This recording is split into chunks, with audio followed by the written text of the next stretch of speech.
नमस्कार दोस्तों, ज्ञान की नगरी काशी से मेडजी ट्यूटोरियल का सादर प्रणाम। दोस्तों,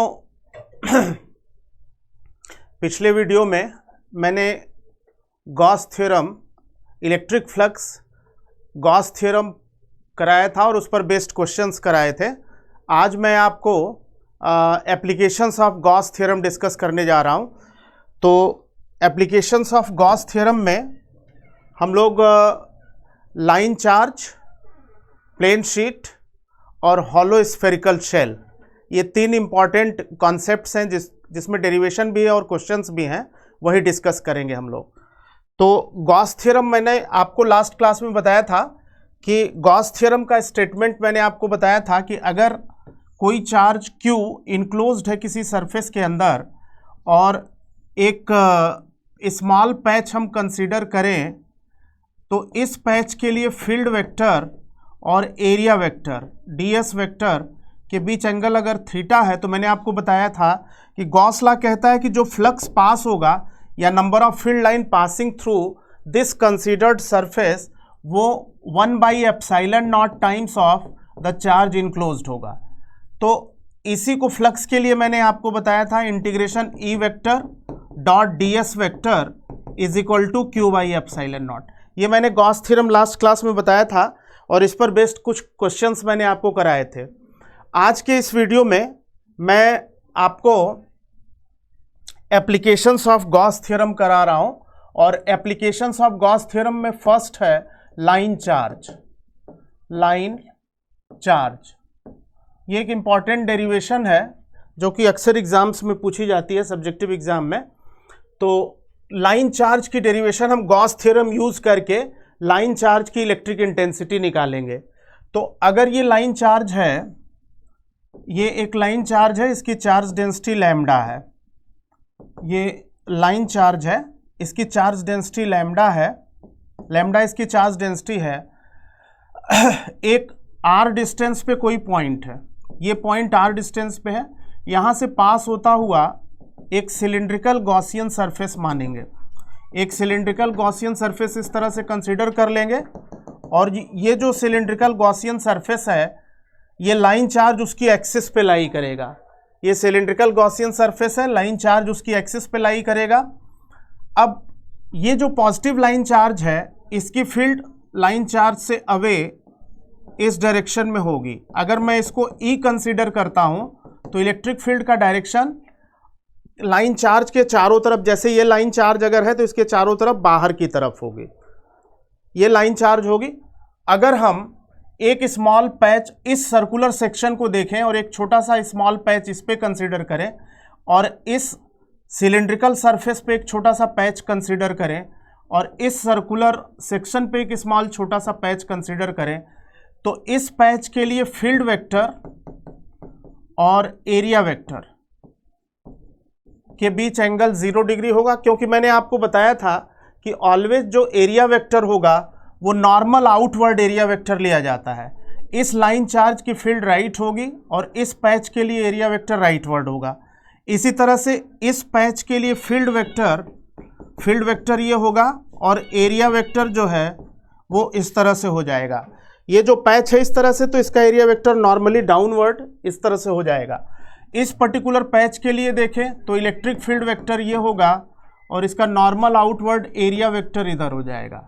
तो अब अगर हम इन तीनों पैच के थ्रू स्मॉल फ्लक्स पासिंग देखें d∅, तो इस पैच के लिए हो जाएगा E vector dot ds vector, यानी EDS cos 0, ये हो जाएगा EDS cos 0 डिग्री, प्लस इस पैच के लिए हो जाएगा EDS cos 90 डिग्री और इस पैच के लिए भी हो जाएगा EDS cos 90 डिग्री।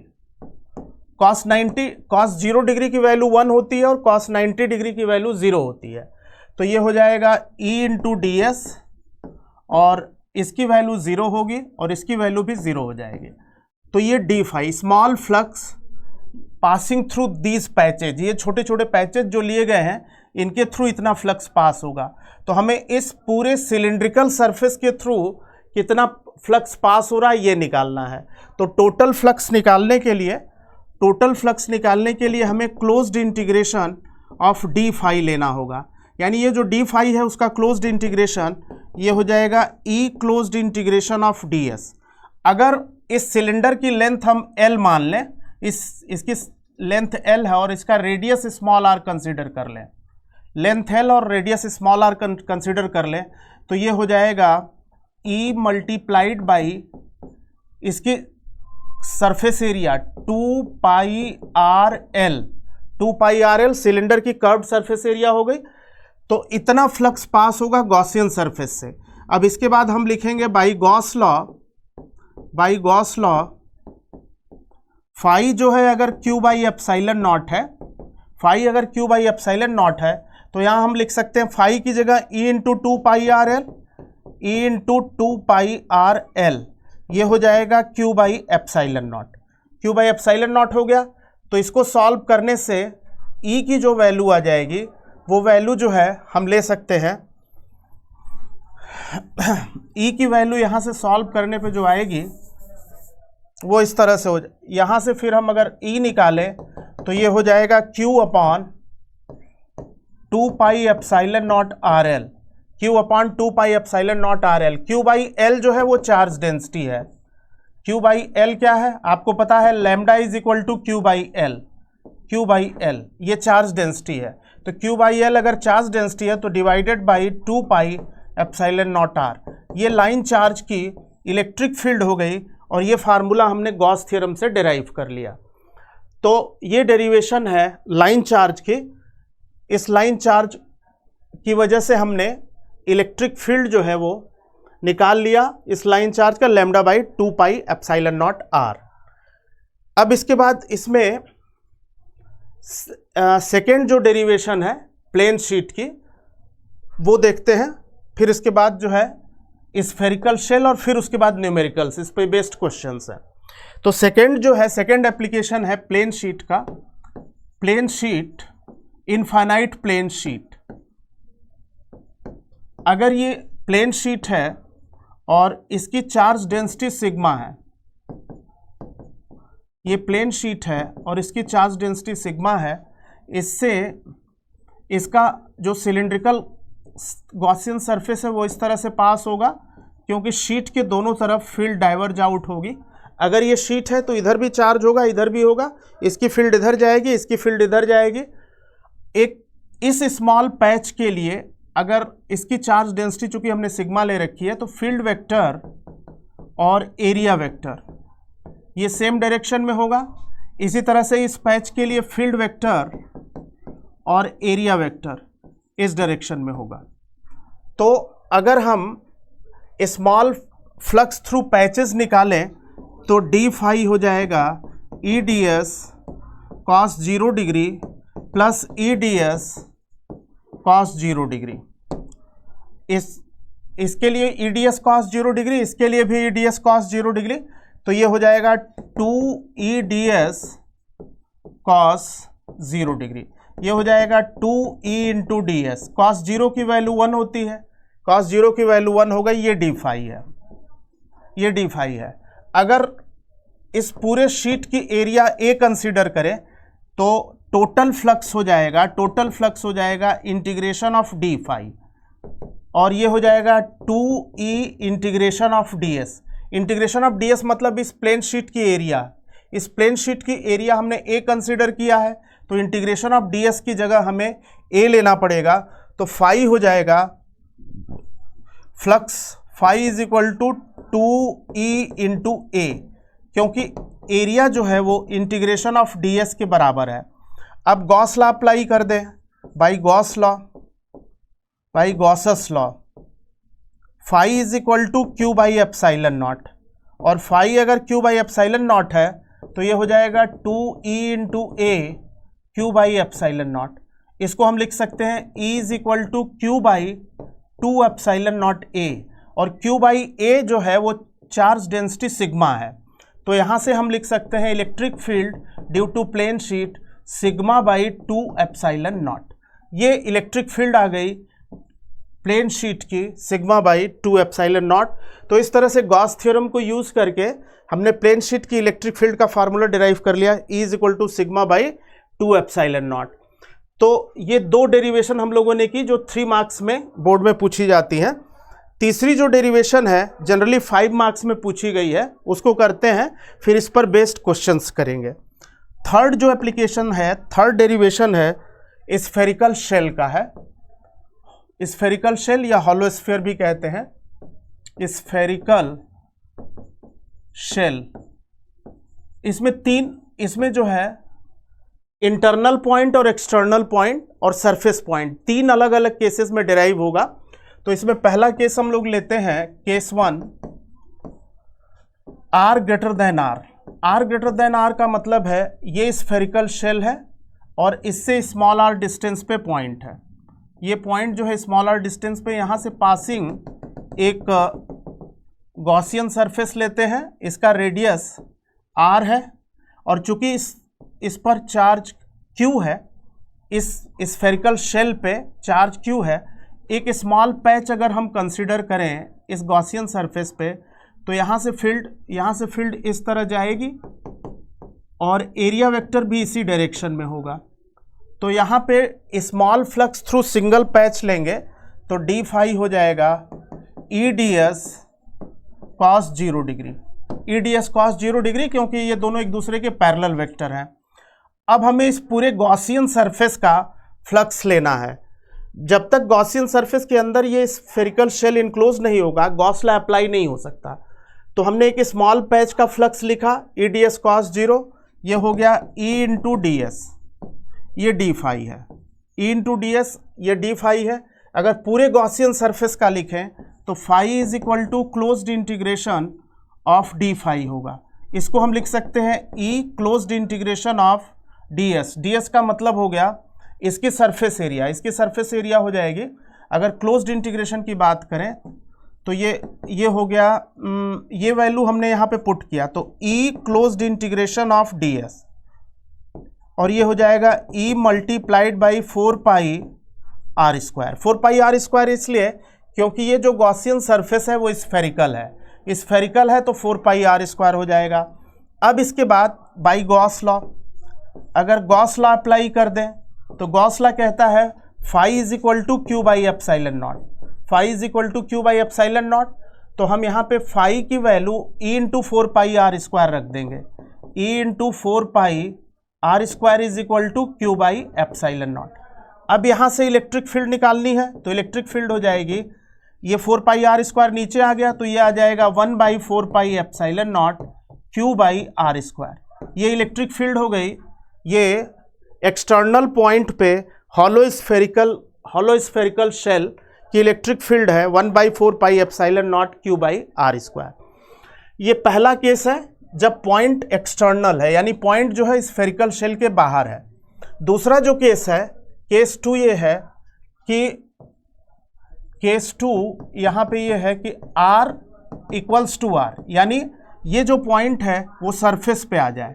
अगर ये पॉइंट यहाँ पे आ जाएगा तो स्मॉल r और कैपिटल R सेम हो जाएगा, तो यहाँ पे स्मॉल r को कैपिटल R लिख देंगे तो E हो जाएगा 1 by 4 pi epsilon naught Q by R square.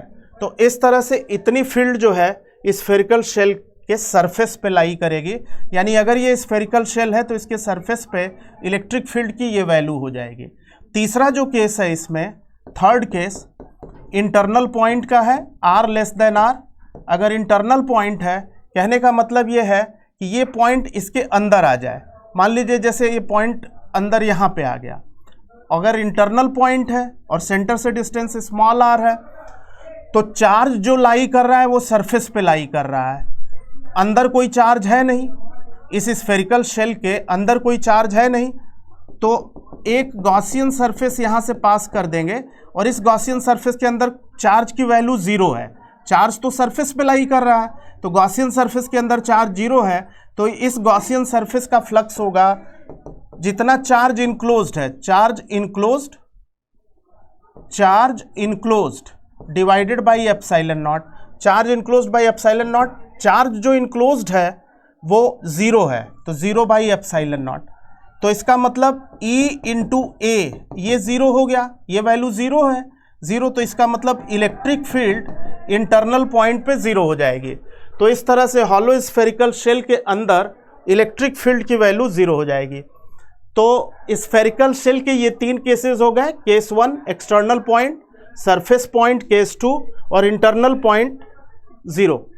तो इस तरह से ये जो है, अब इसका अगर ग्राफ प्लॉट करें, इसका ग्राफ अगर प्लॉट करें तो ग्राफ इस तरह से बनेगा। नेक्स्ट पेज पे बताता हूं मैं। अगर ग्राफ प्लॉट करें तो ग्राफ इस तरह से होगा, up to surface r is equal to R, inversely proportional to r, electric field distance r के साथ इस तरह से वेरी करेगी और अंदर फील्ड की वैल्यू 0 हो जाएगी। ये ग्राफ है हॉलो स्फेरिकल शेल का। अब इस पर एक क्वेश्चन मैं लेता हूं। क्वेश्चन इस तरह से है, क्वेश्चन ये है कि ये लाइन चार्ज है, इस लाइन चार्ज की चार्ज डेंसिटी लैम्डा है, एक इलेक्ट्रॉन रिवॉल्व कर रहा है, ये इलेक्ट्रॉन है -e v वेलोसिटी से रिवॉल्व कर रहा है, इसका मास m है और लाइन चार्ज की डेंसिटी लैम्डा है। तो इलेक्ट्रॉन, रिवॉल्विंग इलेक्ट्रॉन की काइनेटिक एनर्जी कितनी है या वेलोसिटी कितनी है, कुछ भी पूछा जा सकता है। तो इलेक्ट्रॉन पर इस लाइन चार्ज की वजह से जो अट्रैक्शन का फोर्स लगेगा वो इधर लगेगा, क्योंकि लाइन चार्ज पॉजिटिव है, इलेक्ट्रॉन नेगेटिव है, तो अट्रैक्शन का फोर्स इधर होगा और इलेक्ट्रॉन रिवॉल्व कर रहा है सर्कुलर पाथ पे, तो ये सेंट्रीपिटल फोर्स होगा और इसको बैलेंस कर देगा सेंट्रीफ्यूगल फोर्स, mv²/r इसको बैलेंस करेगा। तो अगर हम सेंट्रीपिटल फोर्स को सेंट्रीफ्यूगल फोर्स के बराबर ले लें, जो कंडीशन है mv²/r, तो फोर्स जो होगा लाइन चार्ज का फोर्स यानी q इंटू ई mv²/r होगा। q यानी इलेक्ट्रॉन का charge, E capital E mv²/r, तो ये हो जाएगा E λ/2πε0 r divided by is equal to mv²/r। चूंकि इलेक्ट्रिक फील्ड लाइन चार्ज की अभी मैंने डेराइव किया λ/2πε0 r होती है। अब यहाँ से इसको r से r कैंसिल हो गया, यहाँ से आप सॉल्व करके v² की वैल्यू निकालोगे तो v² की वैल्यू आ जाएगी E λ divided by 2πε0 m, E λ upon divided by 2πε0 m। तो यहाँ से v आप निकाल सकते हो, v आ जाएगा under root E λ divided by 2πε0 m। ये जो है इस क्वेश्चन का आंसर हो जाएगा। तो ये जो है इस पर बेस्ड एक क्वेश्चन था। एक और क्वेश्चन देखते हैं। क्वेश्चन इस तरह से है कि ये प्लेन शीट है, इसकी चार्ज डेंसिटी प्लस सिग्मा है, ये प्लेन शीट है, इसकी चार्ज डेंसिटी माइनस सिग्मा है। तो पॉइंट ए, पॉइंट बी और पॉइंट सी पर इलेक्ट्रिक फील्ड कितनी है। अगर ये फर्स्ट शीट है और ये सेकंड शीट है, आपको ए, बी और सी पर नेट इलेक्ट्रिक फील्ड बताना है। तो अगर पॉइंट ए को लें तो जो पॉजिटिव शीट है इसकी फील्ड इधर हो जाएगी E1 और जो नेगेटिव शीट है उसकी फील्ड हो जाएगी इधर E2। इसी तरह से इस पॉइंट पर इस पॉजिटिव शीट की फील्ड इधर होगी E1 और ये नेगेटिव शीट है तो इसकी फील्ड इसी डायरेक्शन में E2 हो जाएगी। आपको पहले बता चुका हूं मैं। सी पर अगर देखें तो इस पॉजिटिव शीट की फील्ड तो इधर होगी E1, लेकिन सेकेंड शीट की फील्ड जो है शीट की तरफ होगी क्योंकि ये नेगेटिव है। तो नेट फील्ड अगर हम निकालें ए पर तो इन दोनों को सब्ट्रैक्ट कर देंगे, E1 माइनस E2 कर देंगे क्योंकि अपोजिट डायरेक्शन में है। E1 हो जाएगा σ/2ε0 माइनस σ/2ε0, तो ये 0 हो जाएगा। इसी तरह से यहाँ पे करेंगे तो इन दोनों को ऐड कर देंगे तो ई बी आ जाएगा। दोनों को ऐड करने पे आएगा σ/ε0 प्लस σ/ε0 यानी σ/ε0, σ/2ε0 प्लस σ/2ε0 जोड़ने पे σ/ε0 आ जाएगा। और जब सी पे निकालेंगे तो नेट फील्ड 0 हो जाएगी, सी पर नेट फील्ड 0 हो जाएगी। तो इस तरह से जो है ये चैप्टर यहाँ पे ख़त्म होता है। नेक्स्ट चैप्टर नेक्स्ट वीडियो में मैं स्टार्ट करूँगा, इलेक्ट्रिक पोटेंशियल एंड कैपेसिटेंस। ठीक है बच्चों, थैंक यू।